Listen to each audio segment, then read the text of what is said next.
आपण पाहताय महाधुरळा।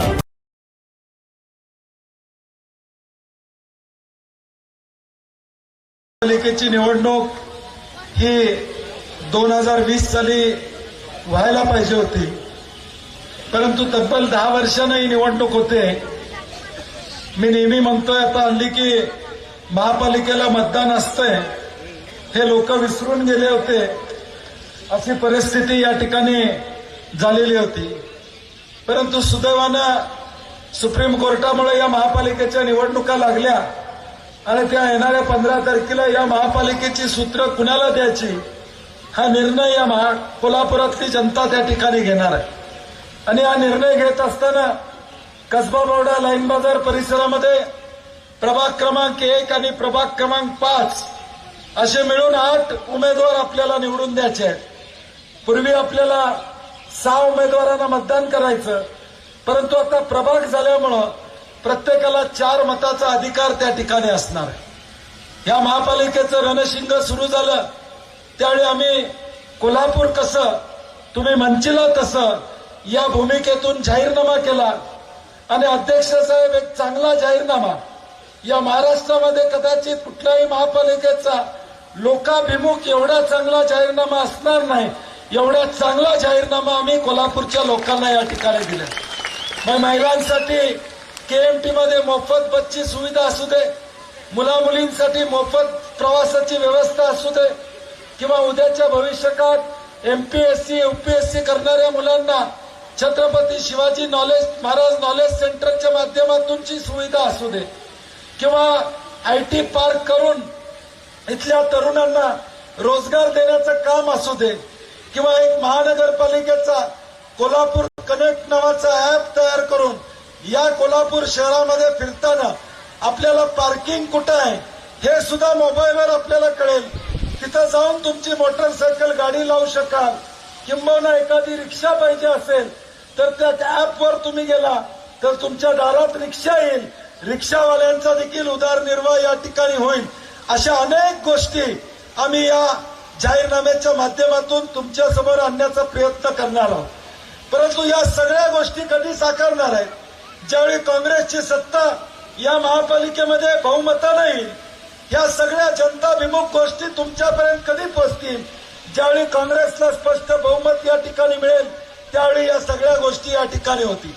अध्यक्ष साहेब, हे कसबा बोर्डा गाव आमचं जन्मगाव आहे। या गावानं सातत्यानं आमच्याबरोबर राहण्याची भूमिका सातत्यानं घेतलेली आहे।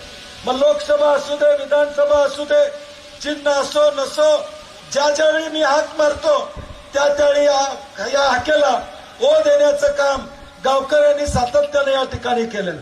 म्हणून परवा श्रीराम संस्थेच्या कार्यक्रमात मी जुन्या आठवणी सांगितल्या की या मार्केटमध्ये भाकरी आणि भात घेऊन रस्सा मंडळ इथं मी या ठिकाणी केलेला आहे, तोही काळ्या बावड्यातला बघितलेला आहे। राधे स्पोर्टच्या कट्ट्यावर बसून या बावड्याचं राजकारण शिकायचं काम सुद्धा मी त्या ठिकाणी केलेलं आहे। हनुमान मंदिर बांधून त्या काळामध्ये अगदी रस्त्यानं फिरून 10,000 रुपये गोळा करून हनुमान मंदिर बांधण्याचं काम सुद्धा या गावामध्ये माझ्यासारख्या लहान कार्यकर्त्यानं केलेलं। ही नाळ जी गावाबरोबरची आहे ती अनेक वर्षाची आहे। आता कोण येऊन कोण बोलून ही नाळ तुटण्यासारखी नाही आहे हे बाहेरच्या लोकांना या ठिकाणी कळत नाही। बाहेरच्या लोकांना कळत नाही ये अलग नाता है, ये जोड़ टूटने वाला जोड़ नहीं है, ये रहने वाला जोड़ है, हे लोकांना या ठिकाणी लक्षात येत नाही। आणि म्हणून हा जे काही नातं आहे आपलं, हे नातं कायमपणे टिकवायचं उद्याच्या भविष्यकाळात आपल्याला या ठिकाणी गरजेचं आहे। आम्ही शब्द दिला होता मागच्या वेळी चंद्रकांत जाधवांना आमदार करत असताना की या कसबावाड्यामध्ये छत्रपती शिवाजी महाराजांचा या ठिकाणी पुतळा होईल। मला संजय साहेब आणि ऋतुराज पाटलांचं अभिनंदन करायचं आहे की अश्वरोड पुतळा करण्यामध्ये सिंहाचा वाटा या दोघांनी या ठिकाणी घेतला आणि आपल्या भगव्या चौकामध्ये छत्रपती शिवाजी महाराजांचा पुतळा त्या ठिकाणी झाला।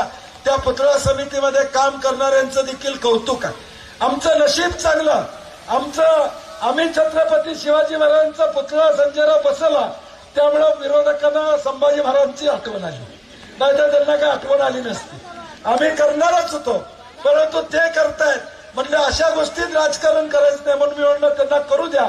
6 महिन्यात पूर्ण करणार होते, अजून मला वाटतं झाला का नाही मला माहित नाही, खाली गेलेलो नाही पानंदीला, अजून झालेलं नाही. म्हणजे ठीक आहे, त्यांनी केला काय हरकत नाही, चांगली गोष्ट आहे. कारण की बावड्याच्या दोन्ही प्रवेशद्वाराला या ठिकाणी जे आमचं आराध्य दैवत या ठिकाणी आहे याचा अभिमान आम्हाला निश्चितपणे या ठिकाणी. आणि म्हणून आज हे सगळे विषय पुढे घेऊन जात असताना मी काय विकास कामं केली याच्यावर बोलणार नाही. आजची महाराष्ट्रातली परिस्थिती, कोल्हापूरची परिस्थिती तुम्हाला सांगणार आहे. या महाराष्ट्रामध्ये आता भाजपनं 101 जागा बिनविरोध नगरसेवक निवडून आणले. पुढच्या माणसाला मॅनेज करायचं, त्याला 5 कोटी 10 कोटी द्यायचे आणि निवडणूक बिनविरोध करायची, हा फंडा इथं आला. आज ही सभा का होते हो, आज मी जाहीरनामा का काढतो, आज मी लोकांच्या मध्ये का फिरतो, कारण की मला तुमची मतं पाहिजे, मला तुमच्याजवळ जाऊन माझी भूमिका पटवायची आहे आणि मला मतदान करा म्हणून सांगायचं आहे. परंतु भाजपचं काय चाललंय, हा मताचा अधिकारच तुमचा काढून घ्यायचा. निवडणूकच बिनविरोध झाली तर मतदानाचा विषय येतोय कुठं, निवडणुका जर बिनविरोध झाल्या तर मतदानाचा विषय या ठिकाणी येत नाही. अशा पद्धतीचं वातावरण आता भाजपनं या ठिकाणी या महाराष्ट्रामध्ये केलेलं आहे. आणि म्हणून माझी आपल्याला विनंती आहे, हे सगळं सत्य आपल्यासमोर मांडत असताना गाव म्हणून तुम्ही नेहमी माझ्याबरोबर या ठिकाणी राहिलेला त्याची जाणीव आहे. अध्यक्ष साहेब, 81 वार्डामध्ये सगळ्यात जास्त उमेदवार 42 इथं मागितलेल्या, मागच्या 2 लाईनमध्ये माघार घेतलेली बसलेत सगळ्या. मी नावं घेणार होतो, खरं वेळ लागणार आहे म्हणलं. आता 36 जणांची नावं घेण्यात सगळ्यांनी मात्र आमच्या घरावर विश्वास ठेवून प्रामाणिकपणे मागे राहिले आणि प्रचारात या ठिकाणी सक्रिय झाले. एखादा दुसरा या ठिकाणी खडा तांदळाचा त्या ठिकाणी असतो, त्याचा बंदोबस्त निश्चितपणे बावडेकर पुढच्या 2 दिवसात करतील, मला त्याची खात्री आहे. त्यामुळं या 36 जणांचं देखील मनापासून मला आभार मानायचे आहेत. तुम्ही काळजी करू नका. मी नेहमी म्हटलोय की मगाशी एका भाषणात या ठिकाणी रवी किरण इंगोले बोलत होता. मी म्हणलं रवीला माझं मीठ आळणी आहे म्हणलं, तर तो म्हणला साहेब तुमचं मीठ आळणी किंवा नाही, तुमच्याशिवाय जेवणच होऊ शकत नाही, त्यामुळे सगळ्यांना तुमची गरज आहे. तसं काळजी करू नका. ज्यांनी माघार घेतल्या त्यांना सुद्धा उद्याच्या भविष्यकाळात मोठं करण्याची जबाबदारी माझी निश्चितपणे या ठिकाणी असणार. आज कोल्हापूरमध्ये परिस्थिती काय, निवडणूक चालू झाल्यापासून थेट पाईपलाईनचा विषय आला. मी एक प्रेझेंटेशन केलं. 407 कोटी लिटर पाणी 2 वर्षात कोल्हापूर शहरामध्ये आलेलं आहे. ज्या मिरजकर तिकटीमध्ये चंद्रकांत दादा आणि अतिविद्वान आमचे खासदार, राज्यसभेत विद्वान जातात असं म्हणलं जातंय, आता यांच्याकडे बघितलं वाटत नाही तसं काय, म्हणजे अतिविद्वान खासदार त्यांनी वक्तव्य केलं आणि आम्ही त्यांना सांगितलं की मिरजकर तिकटीला सुद्धा भाषणाला आलात, ते थेट पाईपलाईनचं पाणी पिऊनच तुम्ही आला होता, हे त्यांना त्या ठिकाणी आम्ही सांगितलं. म्हणजे आज विरोधक हे फक्त काहीतरी बोलायचं म्हणून बोलण्याचा प्रयत्न करतायत. ऋतू म्हणला तसं सकाळ दुपार संध्याकाळ बंटी पाटील असा आणि बंटी पाटील तसा, हा त्यांचा प्रयत्न या ठिकाणी आहे. मी आईला गमतीनं म्हणलं ह्यांना बारशाला मुलीला असतंच बरं झालं असतं, पाळण्या असतानाच नाव घेतलं असतं, माझं आता सारखं नाव घेतात. म्हणजे अशी परिस्थिती आहे की त्यांना सकाळ संध्याकाळ मी दिसतोय. मी काय सांगतोय, कोल्हापूरचं चांगलं कसं करणार, कोल्हापूरला विकासाची दिशा कशी देणार, कोल्हापूरचं भलं कसं करणार, तुमच्या अडचणी कशा सोडवणार, हे मात्र बंटी पाटील असा बंटी पाटील तसा हे या ठिकाणी सांगताय. आज या कोल्हापूरच्या महापालिकेमध्ये सकपाल साहेब तुम्ही या ठिकाणी आलात, परवा थोरात साहेब या ठिकाणी आले. आदरणीय शाहू महाराजांच्या नेतृत्वाखाली आम्ही सगळे ताकदीनं ही निवडणूक या ठिकाणी लढवतोय. महायुतीमध्ये आज 2 मंत्री एका बाजूला आहेत, 10 आमदार त्यांच्या एका बाजूला आहेत. ते कमी पडले का काय म्हणून उपमुख्यमंत्री आले, आज मुख्यमंत्री आले. म्हणजे आज एवढी धास्ती कोल्हापूरकरांची त्यांना आहे की त्यांना या ठिकाणी यावं लागलं, त्यांना यावं लागलं. एवढी धास्ती त्यांना कोल्हापूरकरांची या ठिकाणी आहे. मला लोकांना लाईव्ह चालू आहे, तर मला लोकांना सांगायचं आहे की या ठिकाणी भाजपच्या जिल्ह्यातल्या नेत्यांवर लोकांचा कुणाचा विश्वास नाही. मुख्यमंत्री आले, उपमुख्यमंत्री आले तर थोडीफार मतं पडतात का, हा प्रयत्न त्यांचा चालू. या जिल्ह्यातल्या महायुतीच्या नेत्यात कुणाला धमक नाही. जी बंटी पाटलामध्ये धमक आहे शब्द देण्याची आणि पूर्ण करण्याची, ती यांच्या कुणामध्ये या ठिकाणी नाही. हा बंटी पाटील जो पट्टे आहे तो एकदा मैदानात, काल मी म्हणलं मैदानात उतरला की कुस्ती जिंकल्याशिवाय परत जात नाही, हा माझा इतिहास या ठिकाणी आहे.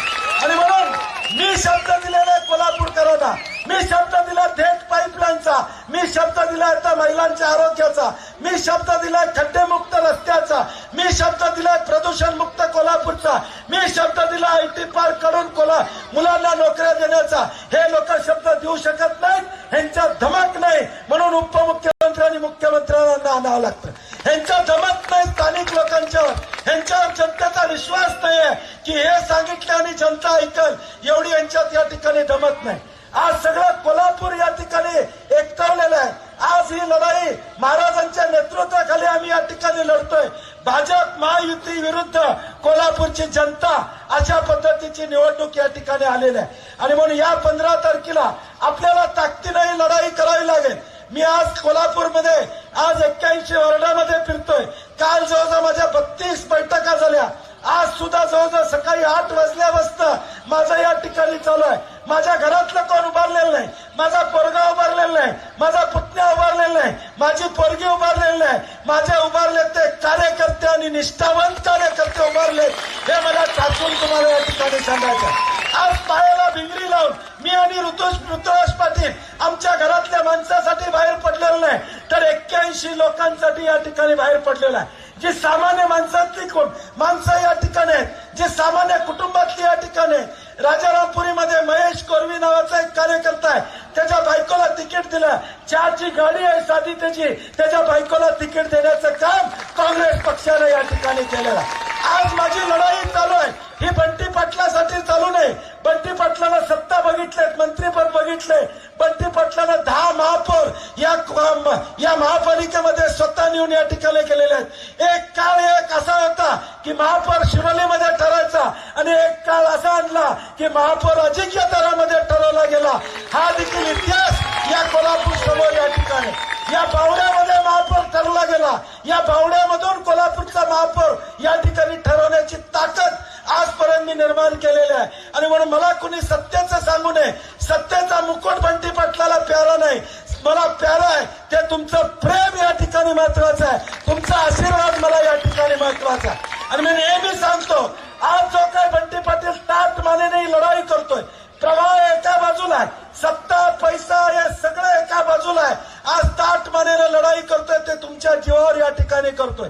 आज कुठेही गेलो, एखाद्या सिग्नलला जरी थांबलो संजयराव, तर बाजूला असणारा मोटरसायकलवाला असा करतो. हेच माझं वैभव आहे, हेच माझं या ठिकाणी कष्ट आहे, हीच माझी पुण्याई या ठिकाणी आहे. आज संभाजीनगर रेसकोर्सला या ठिकाणी होतो, बाजूच्या गाडीकडे मी डाव्या बाजूला बघितलं, तो मोबाईल मधनं व्हिडिओ काढत होता. गाडी पुढे गेली, त्यांची गाडी पास झाली, बघितलं MH 25 नंबर होता, तो महाराष्ट्रातला कुठला तर होता. परंतु आज तुमच्या गावातला सुपुत्र बंटी पाटील नाव करायला पुढे निघालाय. तो स्वतःचं नाव करत नाही. मी नेहमी सांगतो, या महाराष्ट्रावर कुठेही फिरलो तर बंटी पाटील कुठला, तर कसबा बावड्याचा बंटी पाटील ही माझी ओळख कोण या ठिकाणी पोचू शकत नाही. आणि ओळख कायम ठेवायची असेल तर आपापसातले मतभेद आता बाजूला ठेवावे लागते. ही लढाई संघर्षाची आहे, ही लढाई ताकदीची आहे. या लढाईमध्ये आपल्याला 1 प्रभाग आणि 5 प्रभाग हे दोन्हीतले 8 उमेदवार उद्याच्या भविष्य काळात आपल्याला निवडून या ठिकाणी द्यावे लागेल. 8 उमेदवार आपल्याला निवडून देण्याची भूमिका उद्याच्या भविष्य काळात या ठिकाणी स्वीकारावं लागेल. आज मुख्यमंत्री मला कुणीतरी व्हिडिओ पाठवला. मुख्यमंत्री म्हणले की ज्याने मागील जन्मात पाप केलाय तो नगरसेवक होतो आणि ज्यांनी महापाप केलंय तो महापौर होतो. त्यामुळे आता भाजपमध्ये पापी आणि महापापी आहे, कोल्हापूरची जनता काय त्यांना मतदान करणार नाही. त्यांनीच सांगितलेलं आहे, नगरसेवक होणं म्हणजे पाप आहे, महापौर होणं म्हणजे महापाप आहे. त्यामुळे भाजपला कोण मतदान करणार नाही. आता या ठिकाणी मिसळ कट्टा असा कार्यक्रम केला. कुठल्या कट्ट्यावर बसले मला माहित नाही. तिथं समोर मिसळ आणली, खाल्ली, नेमका खाल्ली का नाही पुढचा व्हिडिओ बंद झाला.